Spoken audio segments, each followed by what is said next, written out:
Hello, everyone, and welcome to the Anatomy of Knitting, episode 84. My name is Erin, and I'm going to be your host. Today is November 5th, 2015, and I am coming to you from Cork, Ireland.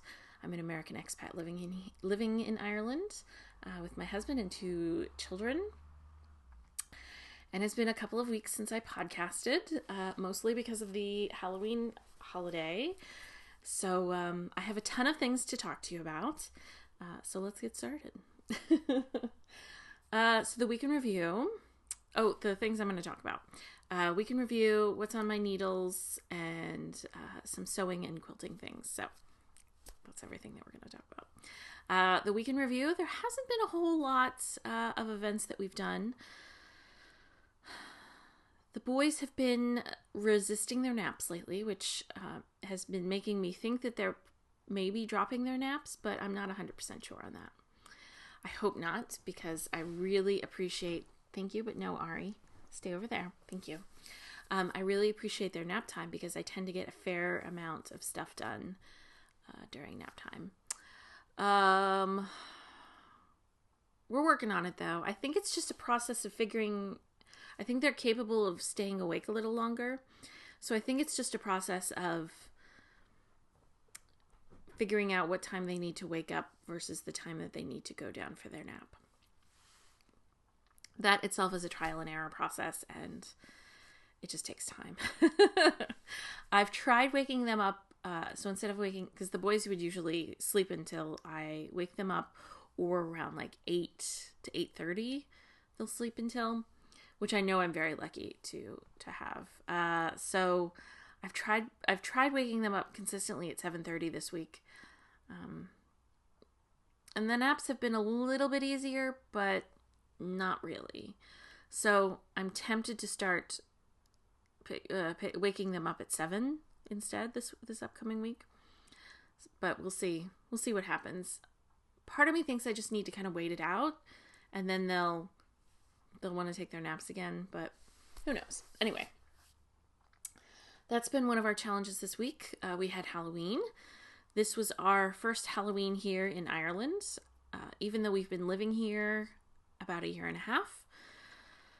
We decided last year that we would go do a visit to our family in the States for the last Halloween. So we celebrated Halloween with my family and did trick-or-treating at my parents' neighborhood, which was a good introduction. It's a small neighborhood, and the boys had fun. Excuse me. I should have a sip of my tea. This Halloween, however, we decided that we would be here, obviously in Ireland. And because I wasn't here, I had no idea how. I had seen costumes. I have my berries tea this week. I had seen costumes for sale in the local shopping center, but I wasn't exactly sure how big trick-or-treating was here. So I'm a member of, I think it's like American Expats in Ireland Facebook group, and posed the question there, like, hey, should I go to this big effort to do Halloween? Because I had an awesome idea.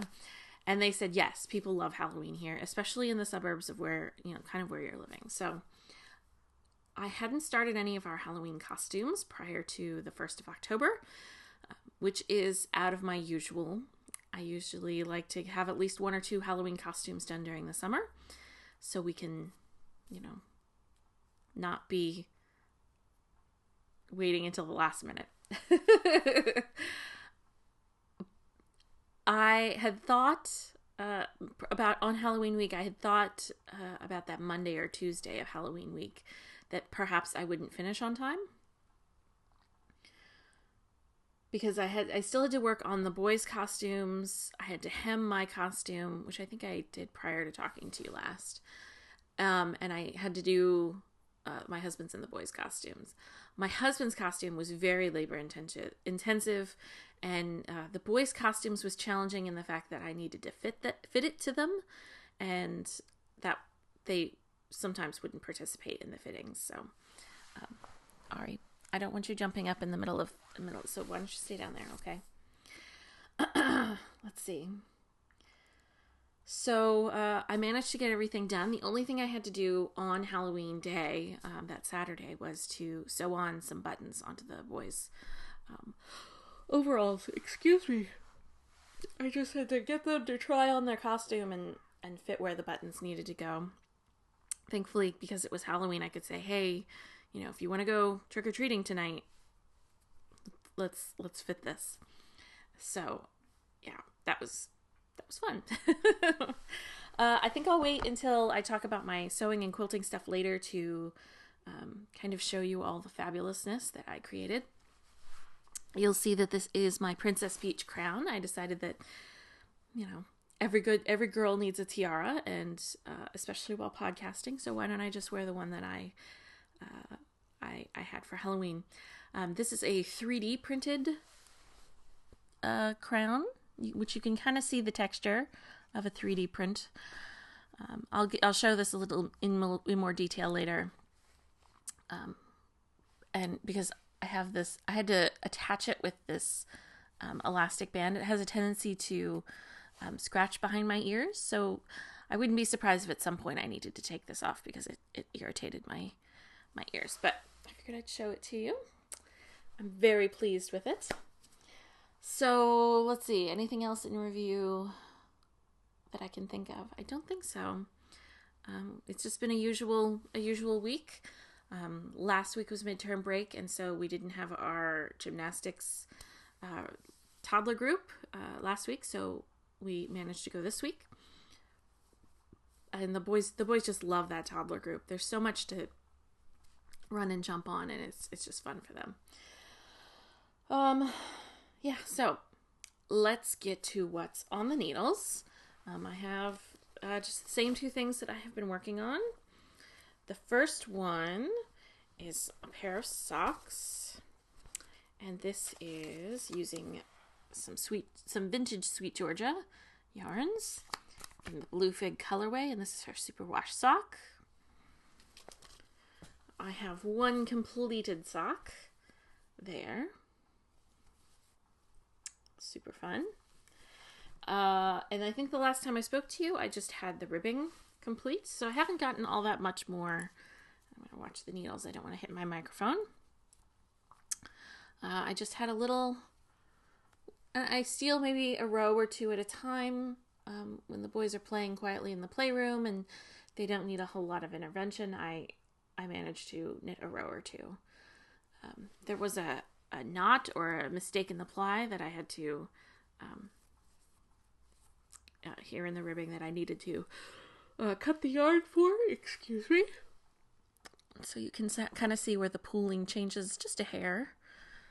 But I really enjoy the pooling that's happening.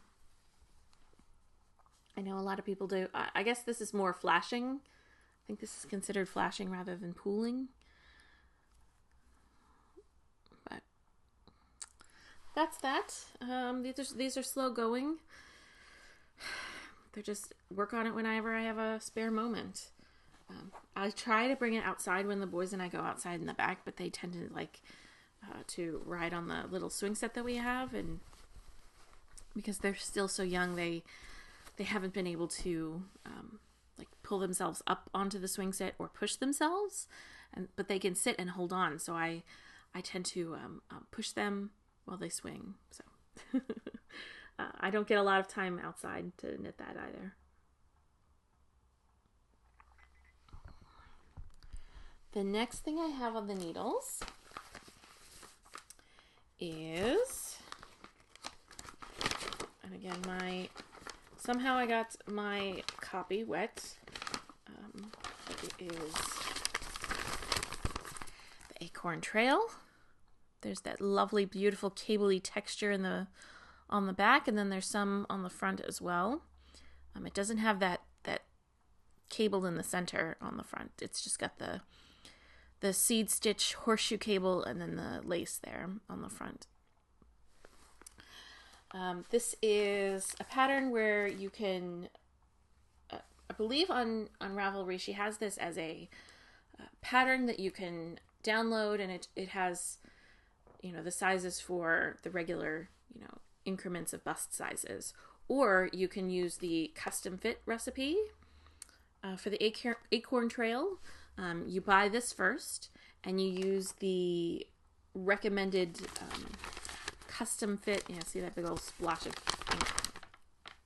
You use the custom fit choices to put into your custom fit recipe, and then you will have a sweater pattern spit out that is made specifically for you. So you have to kind of work off both patterns at the same time, which I had some problems with earlier. I had to rip out a couple of places because I would bang along without comparing the two patterns. So yeah, I'm trying to think if there's anything else. So if you're gonna do any of her custom fit recipes and then generate your own pattern from it, I would recommend purchasing this one first and then this one. So the last time I spoke to you, I had the back done. So there's the back. Doing it in this lovely tweedy yarn. It's not a super accurate color. It's a little less red than what I'm seeing in the preview here. So there's the back, and then I have a right front, which you can see it doesn't have that cable in the center. It's just got the seed stitch wishbone and then the lace. And I had not one, but two sleeves. So those are the pieces that I had complete. And then now I have a left front. So all of my pieces are done. I managed to finish this off last night. And yeah. So it's kind of nice to have all of the sweater pieces done. Now I have to block them, basically, which is what I've been dragging my feet on. You know, every time I think the last 3 or 4 times I've podcasted, I've said, oh, I need to take these upstairs and actually block them. Well, now I have to block them before I can go any further. So I think that's going to be one of the things I do today. I don't think I had any problems knitting this front. There's apparently a lot of threads from my sewing. I followed the recipe. I don't think I had to rip anything out. Yeah, I don't think I did. So yeah, that's the Acorn Trail sweater, and I'm using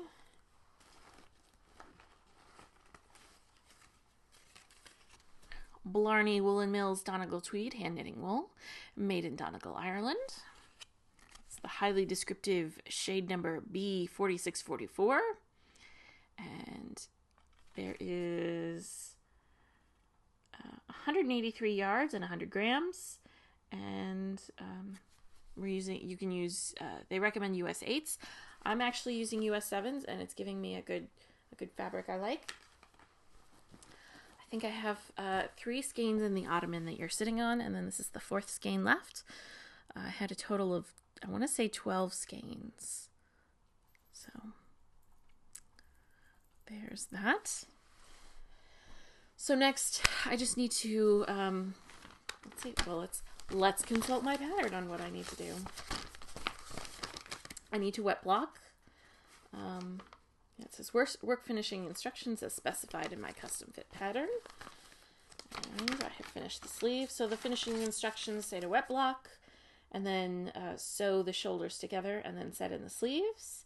And then I will do the neckline ribbing and the button band ribbing, and then find some buttons.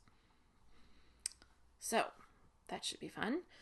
There's very good pattern schematics, so you can block out your pieces to what they need to be. Let's see this one, the schematic there, and the other schematics there. So in between my other activities, which I'll be showing you in a moment, this morning / afternoon, that's what I'll be doing, is blocking those. I don't think I can block all of the pieces today. I just don't have the real estate on my blocking board. I think I'll skip blocking the, well, I shouldn't skip blocking the sleeves. I don't really feel like I need to block the sleeves in order to set them in, because the edges aren't really rolling all that much. Although I should block it just to get the yarn to behave all the same. Like this will be unblocked and the rest of the body will be blocked, and so you may be able to tell a difference. So I probably should block just to block everything. It gets to the point where you're just like, I don't want to do this. I just want to sew the sweater together so I can have a finished sweater. It's kind of so close I can taste it.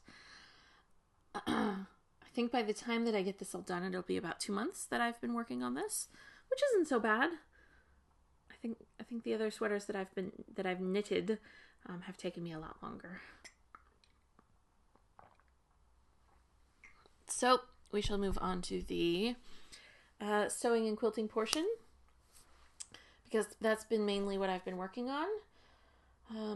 Let's see, I have a lot of things. So I guess the first thing I can show you is part of the boys' Halloween costumes. I followed a tutorial on peasandcarrots.com. She's got some Mario costume tutorials on how to create your own costume. These are the overalls I created for the boys. What I did was I took a pair of pants that I knew fit them, and I traced them on some Swedish tracing paper, and then drafted a pattern from there. You cut out four leg pieces for each pair of overalls, because there's a seam here on the side, and then there's a seam in the center that you can see. They suggest to add like 3 or 4 inches above where your pants that you're using to pattern with ends. I think I added on 4 inches, which was way too much. I ended up having to fold about 2 inches out of, because this here was about 2 inches longer. I ended up having to fold it, sew it, and then I sewed down my seam, so you can see a little top stitching effect there. I had to go into town last Thursday and buy yellow buttons. They're supposed to be bigger than these 2 yellow buttons, but these were the biggest I could find. And in fact, you're not even seeing the appropriate side. This is the appropriate side of the button, which I can kind of show you there. But the yellow, I needed a solid yellow button, and just the back of this one was perfect. So if I need to, I will, or if I want to, I will cut these buttons off so I can use them in another project, because I don't think that the boys will wear these overalls again. And this is just made out of felt, so I didn't have to hem the bottoms or anything. And it was kind of perfect for a one-use kind of Halloween costume thing. I made hats for them, which I think I showed you in a previous episode. If not, I shall post pictures here for hats. They have been asking to wear the hats since Halloween, so that is a success. I don't really care that they won't want to wear these again, but I kind of like that they want to wear the Mario and Luigi hats. The funny thing about their costume was that they didn't wear the hat for the majority of the trick-or-treating experience. They didn't wear a hat that was assigned to their shirt color. So Mario was wearing a green hat and Luigi was wearing a red hat. At some point during the night, we managed to kind of trick them into wearing the correct hat, but I mean, it really doesn't matter. As long as they were wearing a hat, I personally didn't care. I don't need picture perfect, Halloween costumes. Let's see. I showed you the hat. I'll post a picture of my husband's, the majority of my husband's costume. Whoa! But here is his Bowser shell that I made from scratch. there's a tutorial, there's a blog called Visible Blue, and she created it's not really, I guess it's a tutorial for a Bowser shell.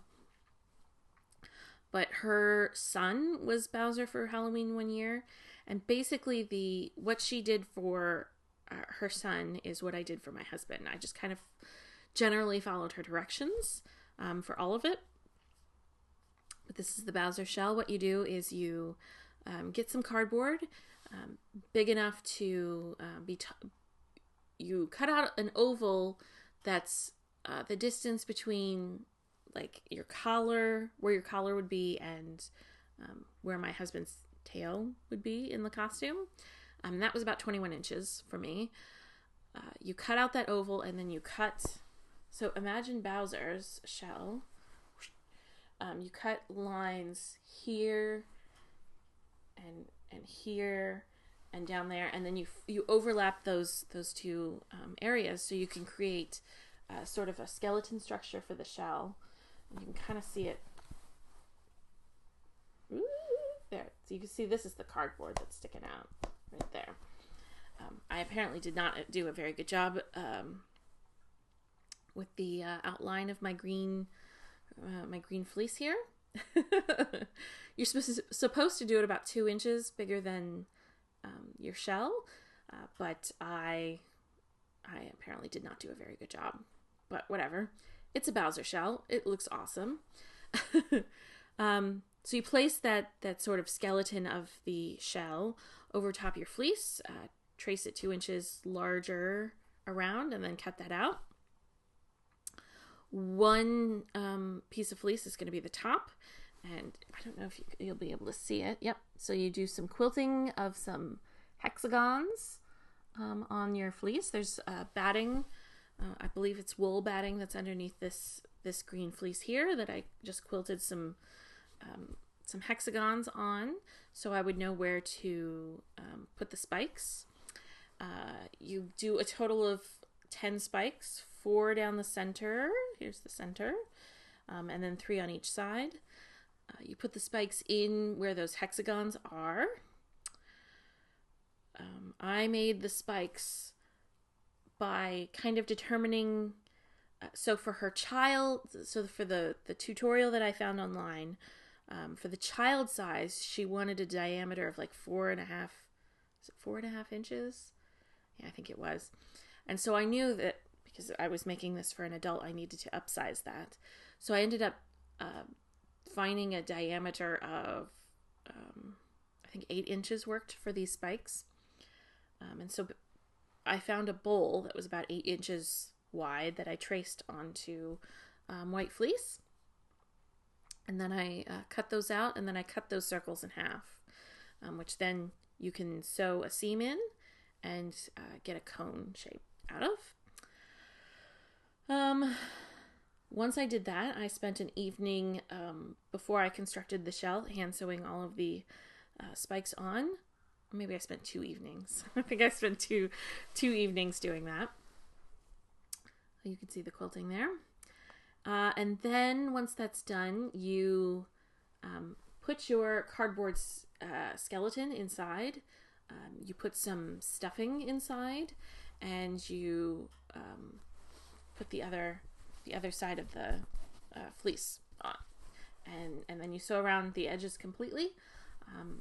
I think I technically overstuffed the shell because it was hard to do the next step, which was applying the binding. You make bias tape out of some white felt, but because it's felt, technically there's no bias. As far as I know, there's no bias to felt because there's no grain line. I then made some bias tape out of felt. I had 2 pieces of felt that I cut 6 inches wide, and then folded those, I think 5/8 of an inch in on each side, and then sewed on. So you have 2. Basically, the bias tape is like this. You've got these 2 folded edges. I unfolded one edge and I sewed it to the top of the shell, and then I wrapped it around and then folded the other edge and hands sewed it down. And while I hand sewed it, I stuffed it as well. So it's got that nice kind of round appearance. And then I hand sewed some straps. This is just some spike stuff that I, the spikes were on this like leather, it's not really a ribbon, but I'm going to call it a ribbon. And I think I bought about 5 yards of this. So I sewed this on the back and have a completed Bowser shell. There's also a Bowser head that I followed her tutorial for as well. I don't have that down here with me. I've already put that costume away. But basically I used, so for my husband's costume, I used the base pattern that I had used to make his lion costume for when we did the Wizard of Oz when the boys were 10 months old. And it's basically a bodysuit, and it called for a tail, like a lion. It was because he was the Cowardly Lion, so he had a lion's tail. But I drafted my own tail and added spikes to the tail, which you'll probably see a picture of at some point here. And that also came with a hood. So I used the base hood pattern for the Cowardly Lion. You're supposed to use fake fur and add ears, and I didn't have to do any of the ears or anything like that. I just used the base hood pattern and then added on some eyes. I added on some eyebrows. I added on this mohawk down the center. I added on a lip of his mouth or across the top of it. I added on some teeth and some horns as well. So that was a lot of this Halloween was the Halloween of hand sewing, which I don't particularly enjoy, but to have the results that we did, I will do it. So that's all of the Halloween costuming that I did. I also, so for my Princess Peach costume, I found somewhere on Pinterest that people had used I think it's the Cinderella / Snow White simplicity pattern. I didn't use the Snow White part at all, but I used the Cinderella pattern, and instead of doing it in blue like Cinderella is, I did it in pink. And did I leave anything out? The Cinderella? I don't think I did. I did. I had the puff sleeves and I had the puffs on the skirt. I just added the 3D printed amulet. And here I'll show you the crown a little bit better. Because it's also starting to hurt my ears, just like I told you it would. So there's the 3D printed crown. This is by Chompworks. They are a company based in the UK. You'll see it's got this like X thing in the center that I think you're supposed to use to attach ways to, like I tried to sew it to a headband, but couldn't get it without being floppy. So then I found this, I had this gold elastic left over from adding elastic to my husband's Mickey hat. He has one of those 50th anniversary gold Mickey hats. So I found that was really secure. It felt super secure. And I had them paint the crown as well. I didn't paint this. You'll see that the plastic is yellow to begin with. And it's just a nice little crown. It was relatively inexpensive. There was a shop on Etsy that I really wanted to buy the amulet and the crown from, but they were significantly more expensive. But they looked really good. So you get what you pay for. I enjoy the other than the chafing of the back of my ears, I really enjoyed the crown that I have, and I would buy from them again. So, yeah, let's see. As soon as I hang up. As soon as I hang up with you, I'm going to, and now that Halloween is over, I have to get cracking on Christmas. I did a whole bunch of Christmas crafting during the summer.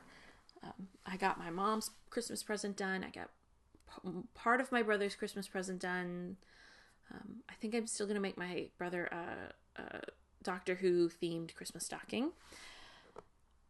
But I have not gotten my husband's quilt done or my two sons' quilts done. So I've been working on those since I have finished. And I've got this big stack of, I've got some batting here. I'm going to be making I have to base their quilts today and hopefully start free motion quilting some of them.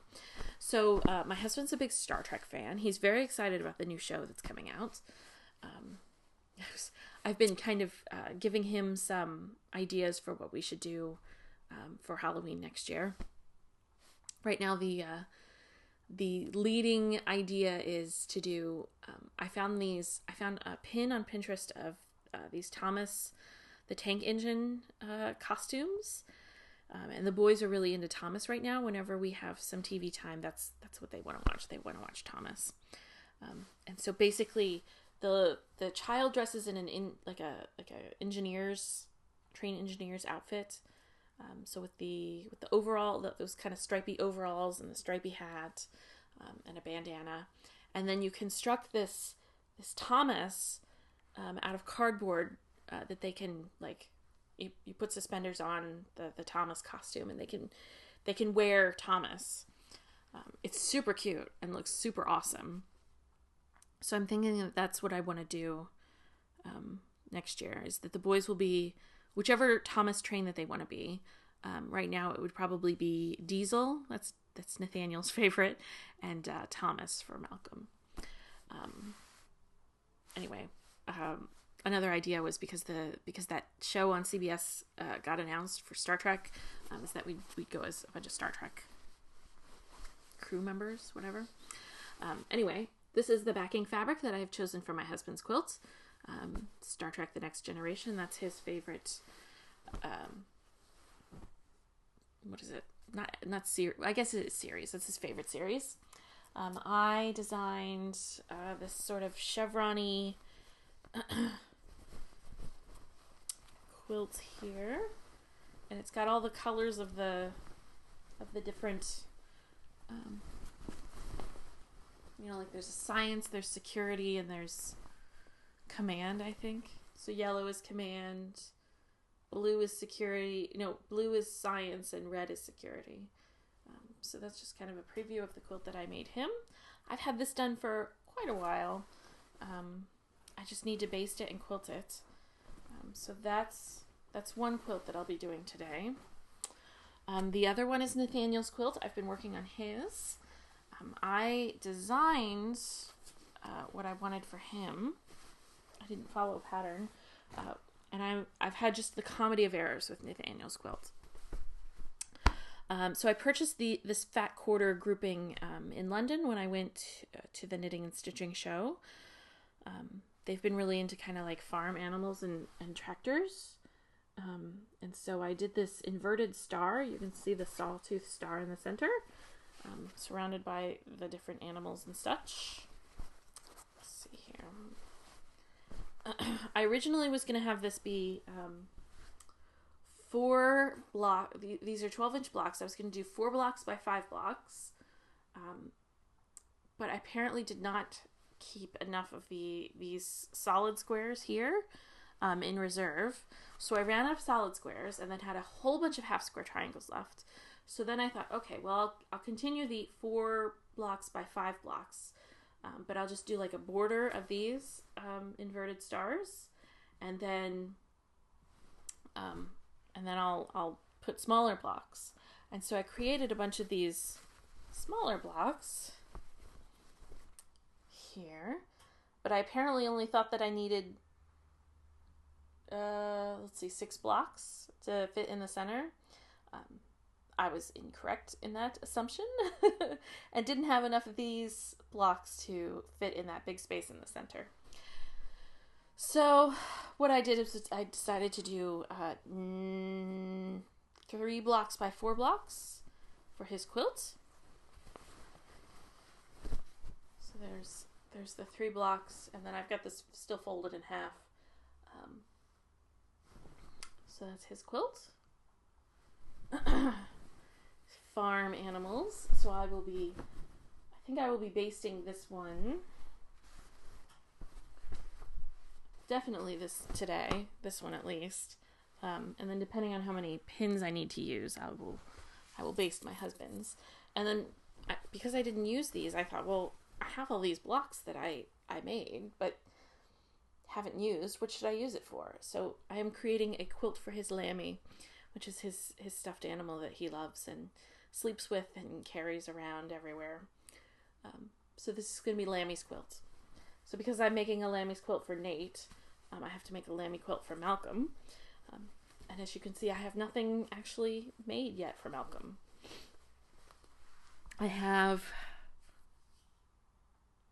5.5 weeks until my family gets here, and I won't be able to use my sewing room because my brother will be staying in there.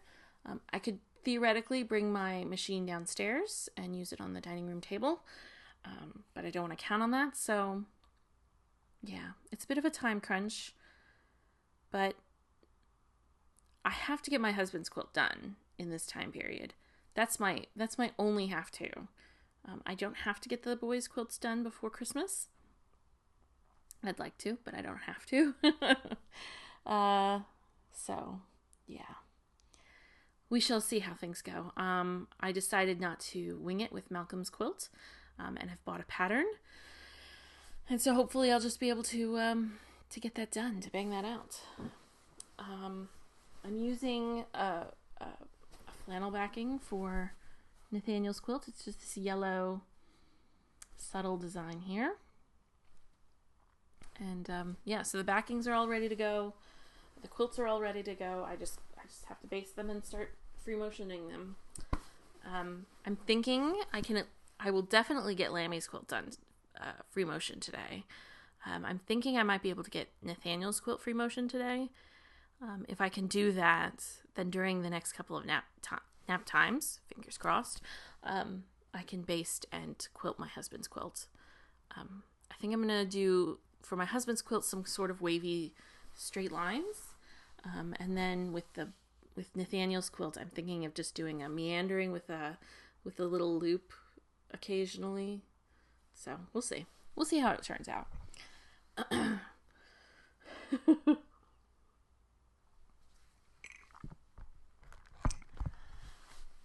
think that's about it for all I have to show you. Yeah. And we're about 40 minutes in, so I think that's a good show. I want to thank you all for watching. Please, if you are planning on taking a Craftsy class, please take a moment and go to my website and click on the ad that's there on it would be the right-hand side. When you do that, it just lets Craftsy know that you came via my website, and I get a little bit of revenue from that. So that would be, I ended up getting a check from them last month, which paid for 2 months of the podcast. And basically, I just want the podcast to be self-sustaining. I'm not looking to make any money off of this because I'm not working, and I haven't been working since the boys were born. And yeah, I'm just looking for it to pay for itself. So if you can do that, I would really appreciate that. And let's look at, I was going to look and see what I don't have my phone. Apparently it's gone. The podcast recording schedule should be normal. I should be recording every Thursday. Unless I have to, towards the end of the month, really start working on these quilts and just work on these quilts during the day. That might happen. We'll see. I'll let you know. Next Thursday, I should record, and it'll be right before I leave to go to the Dublin Knitting and Stitching Show. My husband's giving me a few days away from the boys, and I leave that Friday, so I should be recording on Thursday. And yeah, I think that's about it. So thank you for watching, and happy knitting and spinning and crafting and sewing and everything. And I shall see you all next week. So bye.